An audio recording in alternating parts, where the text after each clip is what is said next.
Welcome to PowerChat. I'm your host, Greg Cummings. And today we have a very special guest, Jefferson Rogers of JKR Windows. And to kind of remind our audience, the whole point of the podcast is get to know the man behind the leader, and also what's really important to them, what's driven them, and hopefully we can take something away from that and have a little bit of fun. So Jefferson, thanks for getting on the show. Absolutely, Greg. Thanks for the invite, brother. Cool, man. As a lot of people may know, on Power100, you're ranked the 39th CEO in the country for 2022, and definitely positioned to be moving up on the list this year when it drops in July. Pretty good for that. What's that? I said there's a pretty good argument for that. Yeah, there is. As we get to know people, it definitely, the cream rises to the top, right? So, yes, sir. Where are you physically at today? I'm at my podcast studio in St. George, Utah. St. George, Utah. Yeah, I'll be not too far away from there. Next week, I'll be in Torrey, Utah. That's pretty close, right? I'm not even sure where that is. A little small town somewhere? Yeah, it's a little festival. So, cool. Yeah, it'll be a good time. I love getting out west. As far as kind of going into this, I was looking at your content. You put out a lot of great content. I saw this 8 Mile close and my jaw dropped. I don't know how many people have seen that, but can you tell us the kind of principles around the 8 Mile sales presentation? Because it's something that I've preached for a long time. I just always called it the M&M theory. I've never really heard anyone else say it. And so when I heard that, I was like, man, we got to get this guy on. We got to get on the same page. That's cool, man. It's interesting that was what triggered this. Because I actually picked that up from a friend of mine, and he was also a consultant that I worked with back in 2020, 2021. His name's Sam Taggart. He's a CEO of Door-to-Door Experts. He puts on Door-to-Door Con every year in Salt Lake, and the guy is a legend in the door-to-door space. And he's got a book called The ABCs of Closing. And that's one of the closes in there. And for me, early on in my sales career, I thought that I needed to do all these certain things because of inexperience.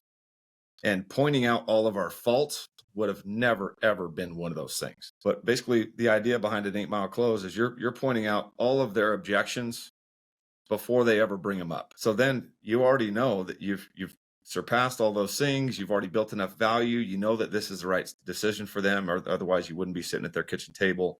And now you've taken away all of their objections, and you don't have to get good at overcoming very many rebuttals if there's no objections.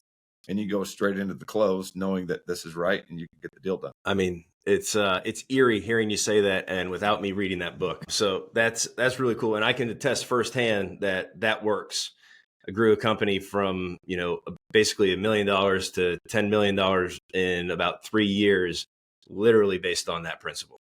So that's really cool. What prompted you to get into the window and door space? What made you think that you had the advantage that you could dominate the space? Well, I was raised with good work ethic and the ability to problem solve. And I was working for another company that they were doing a decent job. They offered a great product. There was a lot of areas that they fell short in, and I really didn't have a whole lot of input to make those changes or to have any kind of impact on that company. And I had a bit of a chip on my shoulder for how that relationship started and as it progressed and all the promises that were made that never were fulfilled. So there was a series of events that all led to me having the confidence to be able to start my own business. And I knew because of 3 years working with these other guys that there was a mountain of things that I could do way better with just a little bit extra effort, a little bit extra commitment that those guys weren't willing to do. And so right away it was able to separate me, and I had just a ridiculous amount of confidence going in to start my own business. And it was nothing I ever thought that I would do, but the more I was involved in the corporate world and working for other people, the more these indicators popped up that I was never meant to work for people. There's a reason why I never got one job that I was applied for. I got fired from every job that I did have. And I've always had problems with authority. But being a leader and inspiring people and growing a business and being able to stand for something amazing and cast a vision of the future and how we can separate ourselves and do something special, that's like second nature to me. And that's cool. On my wall in my office, I have 4 phrases framed on it. that are kind of custom bespoke to me personally in my journey. And one of them is allow your obsessions. And it's kind of like what you did. It's like you kind of held in all those years working for somebody, but you were able to learn enough on the ground. This way, when you did start something on your own, you weren't totally kicked in the teeth. You had a good foundation to really launch from.